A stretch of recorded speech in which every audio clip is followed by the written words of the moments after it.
All right, it's Monday. It's early. We're gonna get through a set of slides. You should have turned in your projects last night by midnight or Sunday at midnight if you're looking at the video. I am going to start grading them hopefully today, but maybe not. We'll see. If you have questions, feel free to keep sending them to me, but up to you. I do want to update you a little bit on the schedule. I am not going to be here on Wednesday or Thursday. I am going to be at a conference representing the computer science department. So we will not be having in-person class on Wednesday of this week. That is going to throw the schedule off a tad, but we will get it back in sync moving forward. So the stuff that you usually do on Sunday, you may see get pushed back to Monday or Tuesday, because if I'm going to miss a day with you guys, I'm going to give you plenty of opportunity to get it caught up. So that being said, we're going to get through the slides. If we have enough time, I may go ahead and start on Lab 7, just to try to keep us as in sync as possible and not have to condense any timelines on you guys, because I don't want to take any of your time away. That being said, we are going to talk about strings and lists again. So some of this will be reviewed because we've already introduced those concepts. We're just going to do some extra stuff with them. So let's revisit data types to start off with. So far, we have used integers, we've used floats, we've used booleans, and we've used strings, right? Boolean is true and false. Strings are one or more characters all put together. Integers, whole numbers, floats, decimal numbers. The integer, the float, and the boolean are what we call primitive data types. So they have a fixed size in memory. They are not composed of other parts, they're just the unit themselves. A string is a collection data type, so it is a collection of smaller parts. So each character is part of the whole of the string. Does that make sense? So we're going to talk a little bit about how to access the characters of the string again. Like I said, some of this is reviewed because we did a little bit of it in the beginning when I had you drawing things with characters and writing stuff to the screen. So we're going to use the index operator, which is the square brackets. So the string letters contains A, B, C, D, E, F, right? The first letter is letters at the index of 0. The last letter is letters at the index of 5. Because collections start indexing at 0, and they go to the indexes length minus 1. Because computer scientists like to start counting at 0. So if you have 6 characters, you have index 0 through 5, which is 6 indexes.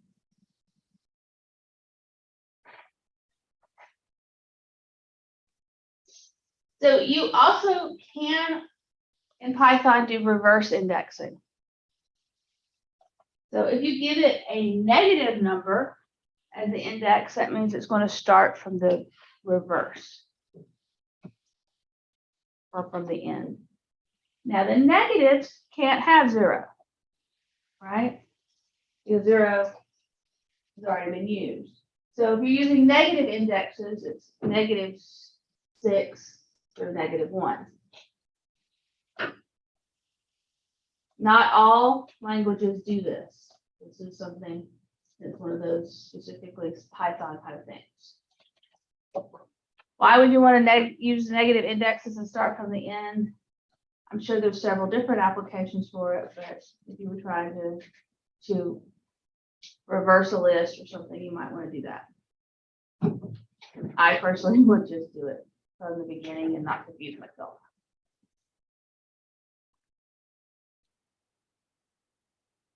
If you want to to get part of a string, but not all of the string, you can do several things to do that.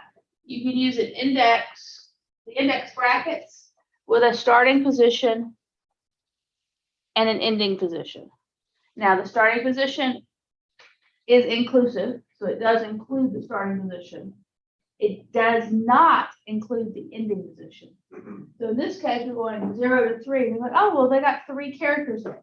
That's true, but the index numbers are 0, 1, and 2. Index 3 is not there.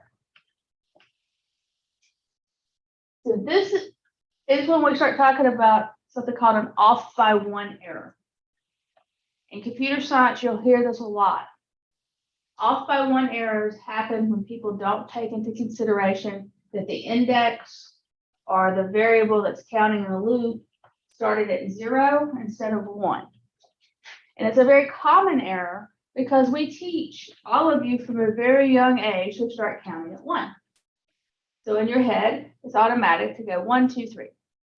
It's not as immediate for you to think about as 0, 1, 2. So if you ever are doing loops or you're doing something having to do with a collection and it tells you your index is out of bounds, it's probably an off by 1 counting error. Out of bounds means that you have gone beyond the end of the collection, or your loop is run one too many times and it has run out of information to use. If you want to start at a position and go to the end of the collection, you can put the start location in and the colon with no end, and it will go all the way to the end. So you define the start number. You can decide the start number and leave the ending number blank. If you leave the ending number blank, it just gets the rest of it. So if you started at 5 and it's only 3 letters, it's going to 2. No, if you started at 5 and you gave it no end, and there's no 5th location, it's going to give you that index out of bounds error because 5 doesn't exist. You gave it an imaginary location. So 3, 2, 1 on DEF would go to 1. If you did what? You're Just- counting backwards. Stop counting backwards, count from forwards. It's 3, 4. Yes. Oh, okay. Thank you. Yes, here you start at 3, you get 3, 4, 5, and you end with no end number. Monday mornings, we all gotta wake up. So if you wanted to do this inside of a loop, you could do characters. You could make a variable, in this case we call it current char, in letters. So loops can navigate a collection. What we did with our project, we had it doing in a range because we wanted to go to a certain number we wanted to stop at. In this one, we want to use a collection or a list, and we're going to find something specific in that list. That makes sense?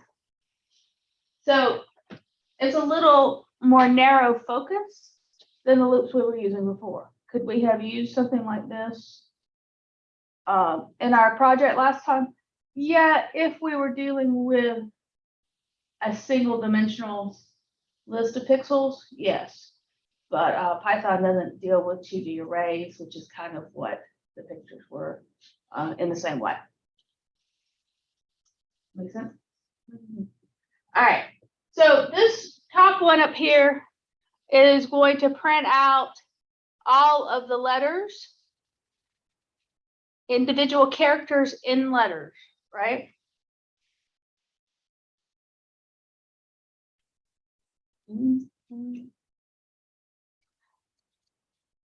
If you want to do it with an index, you use the for in range.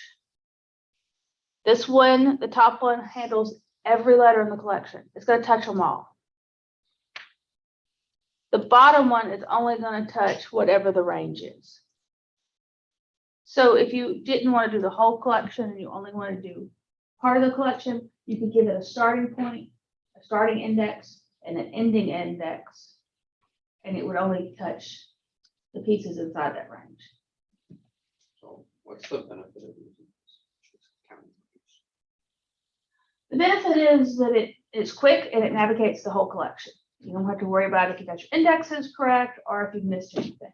It just starts at the beginning and goes to the end. It's great if you need to touch every piece in your collection. Not as useful if you need only a small subset. Kind of a speed thing. It goes a little bit faster if you're doing everything. But if you have 1 million records and you only need to touch 100 of them, then you want to use the in range one because that would be a much faster processing time. Memory utilization used to be a really big thing. When programming first was new and exciting, it's not as big a thing with you guys in your generation because memory is cheap, hardware is cheap. We get a lot more memory in a computer than we did, say, 30 years ago when I took my first programming language and we did everything on 3.5 floppy disk and had to carry all of our programs around on that, and it's like 3.5 megs or something. Ooh. I mean, it was ridiculously small. You have more processing power in your phone than probably my first 4 or 5 computers all put together. Maybe more than that now. Phones get so much faster. My first USB drive was 256 megs. Ooh, and it was the biggest one you could buy at the time. And it was rather expensive. I want to say it was $30 or $40. Well, yeah. 50 gigs now. I'm old. It's okay. I lived in the antique days of computers. So working with strings, I'm going to remind you that there's some links here that will take you hopefully to the book location at work.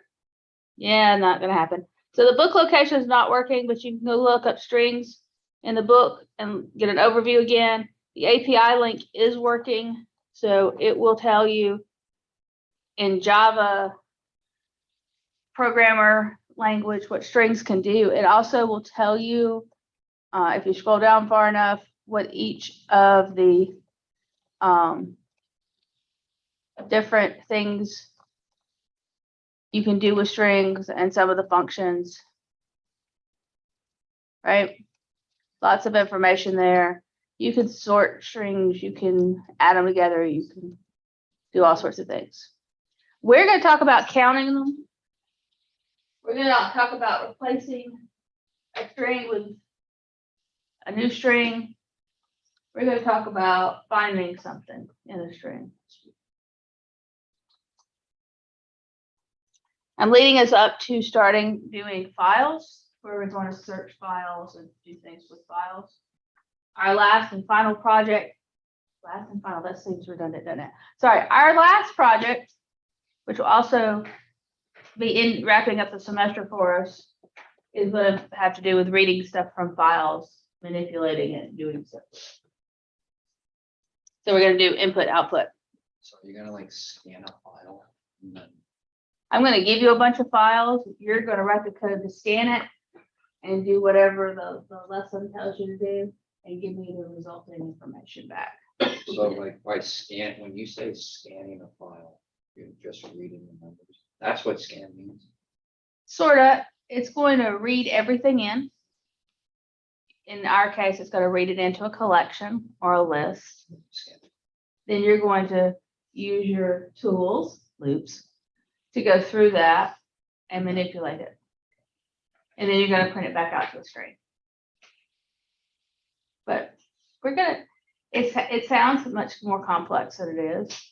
Compared to the last project, most of my students think the third one is much easier. So sequential collections of items means that they're in some sort of order.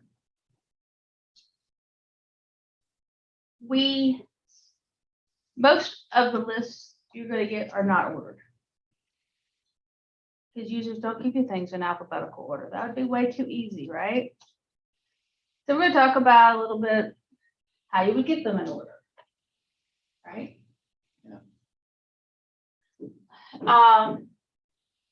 Lists do not have to have all the same data. It can be a mixture. It could be a name.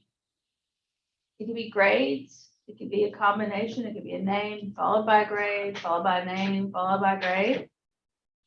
Any of you ever taken an Excel sheet and converted it to a comma delimited file? And it's a lot of nut and head shaking no. So you can take spreadsheet data and convert it into text files. The text files get read in to long strings later, and you can convert them back to something useful, or you can use them like we're going to use them in a text version. But commas separate pieces of information, which makes them into a list because all of the things in a list are separated by commas, right?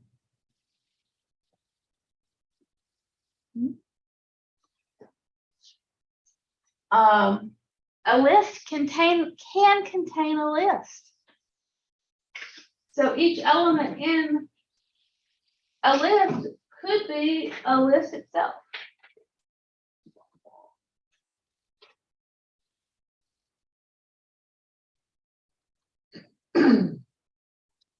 So if you want another way to wrap your mind around that, think of a spreadsheet as each row is an element in a big list, and that row has a list of cells in it. So in like Excel, when there's a function if then, is that what we do? With like if else, essentially? Essentially, yeah. Y'all be so glad that people have created spreadsheets for you and you don't have to do it by hand anymore. It's like 50 million. Yeah. So the last project taught you to appreciate Photoshop and image filters. This one will teach you to appreciate spreadsheets and things. So if we did this, we're gonna start assessing elements. We're gonna start playing with and moving elements around. So if we had names that only held student names, and then we had another list called students that holds a list of students and their grade, right? If I printed element 1 of names, I'm going to get Sally, because it starts at 0, right? If I print element -1 of names, I get Greg, because it's the last one in there. Confused yet? Because you can reverse index them. The last one, if you're using the reverse index, is -1. Then what's Sally then? -2. -3. Well, wouldn't it be? Why wouldn't it count from 0 then? You can't have a -0. 0 is 0. And 0 is being used this direction. So this is 0, 1, 2. They have to be unique. Or you confuse the computer too, and it gives you the wrong one. I can't imagine the computer's confused. The computer only does exactly what we tell it to do. So if we're confused, it's probably confused. And I can tell you from personal experience, yelling at your computer will get you nowhere. Make you feel better, but that's about it. So if I wanted in students to print the first element, I do 0, and it will give me the entire string back when it prints. Because students is a list of lists. So a lot of head nodding, so I'm gonna assume that you're all following me. If not, let me know. Give me some questions. The bottom example here is name starts at 0 and goes to 2. So it doesn't include 2. It's just gonna get 0, the element 0 and the element 1. So it gets the first 2 elements in our list, right?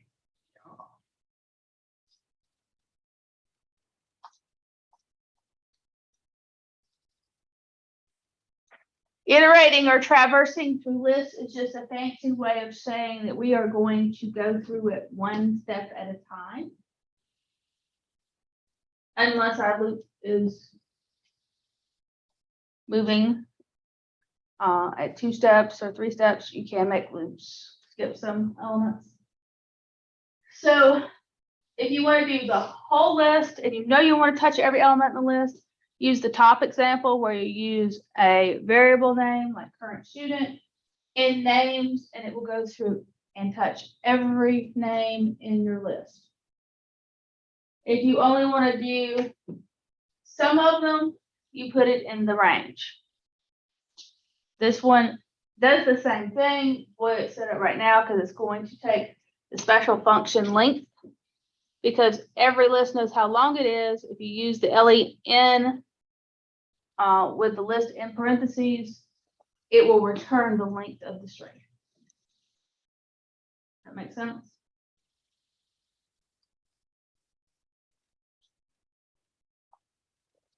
If you do it this way, you have to still have a current student variable because you have to get each string out of the list before you print it. If you do not put that step in, it will still print, but it's going to print the memory location of where that element is stored in your computer.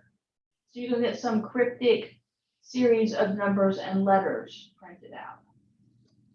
It technically did what you said, but it gave you the pointer or the memory location, not the actual data. And so with names, is that gonna be like a list of names? But what is? That will be because it's special case pulling things directly from the list. So current student's gonna be in the list? Current student is a variable holding whatever it gets out of the list. So current student is going to change on every iteration. Yes. It's like kind of like being in line at Six Flags or some other theme park. Current student is the person at the front of the line every time, and then when that person gets their turn, current student becomes the next person in line. That's why you get the flash pass. Yes, we can't all afford the fast passes.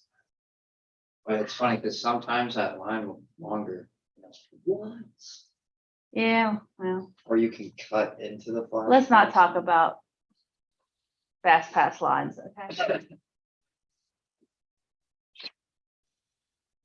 Damn.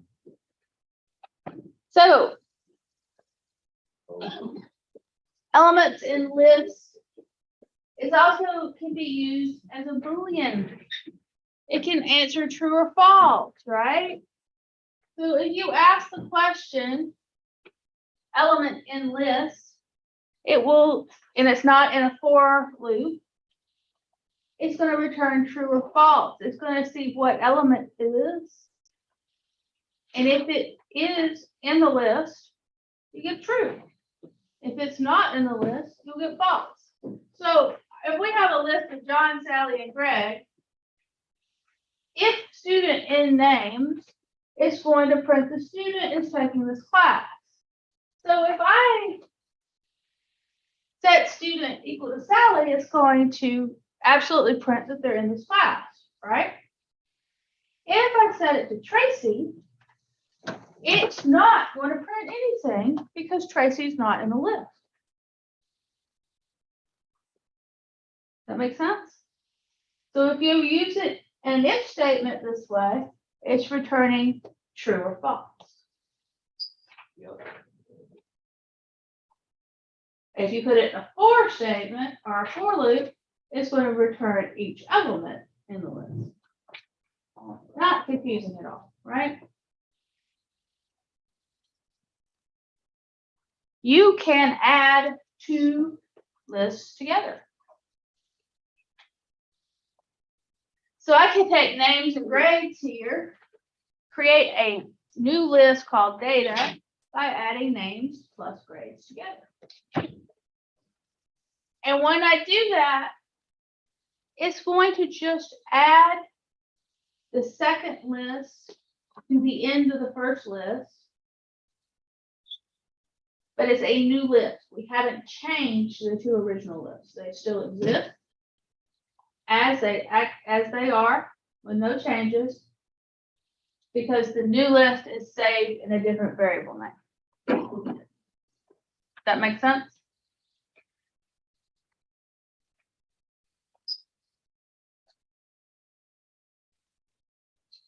It does make sense. Okay. Appending a list means that we're going to add an element or more than one element to an existing list. So in that case, we're going to set names equal to names plus the new element. Just like we did when we were doing index equals index plus 1. It's going to take, so do the math first. So it's going to take the original list and add an element before it saves it back to the name. That's called appending the list, that we're adding to the list. There's also an append function. The append function will just take whatever element you give it and add it to the list. And you don't have to worry about setting the variables equal to each other. There's less typos involved, and you don't accidentally create a new list because you left the S off of names or something. Make sense? This absolutely works where you're adding using the plus sign. The more correct way to do it is to use the append function.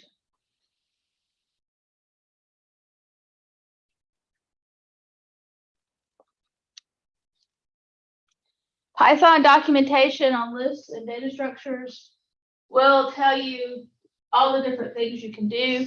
You probably can't read this from back there because the font is very small, but this link does work, and it will take you and tell you what it can do. You can append, you can extend, you can insert, you can remove, you can pop things off, reverse, copy. There's all sorts of things you can do with lists. You will be coming back to this page because we're going to be doing a lot of things with lists as we go through. When you pop something from a list, it means it's going to take the first thing in the list off the list. It's popping it off.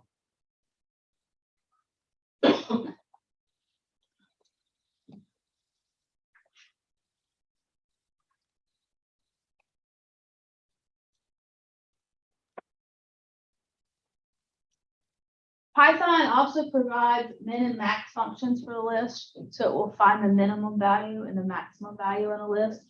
This is definitely useful, especially when you're doing numbers. Again, another link in here to things you can do. Min, max, length. X is NS, X is not NS. So these are things you might want to come back to when we start doing some of the assignments where you don't have to reinvent the wheel. There's no point in not using functions that are already there. There are hard ways to find out if something's in the list, but why go through every element, compare it, when you can just use the end function.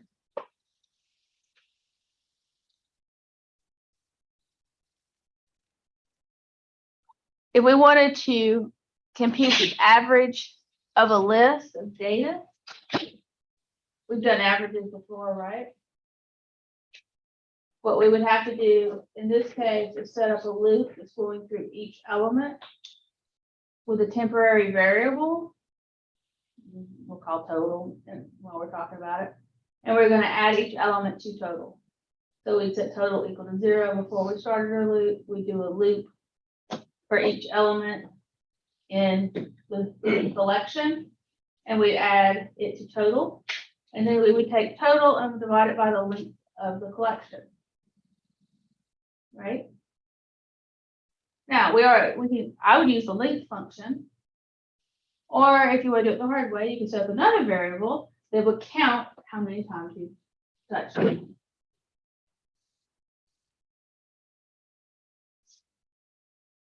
But again, why reinvent the wheel if you already have the length function out there for you?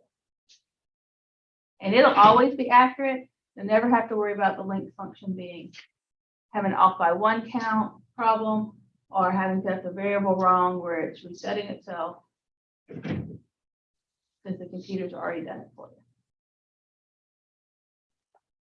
Dun, dun, dun. Dun, dun, dun. Yep. So that's all I want to talk to you about new stuff. Like I said, I'm not going to be here on Wednesday.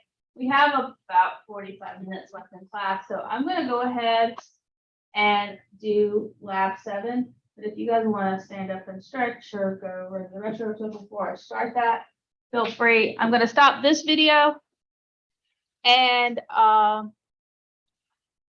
start another one for the lab.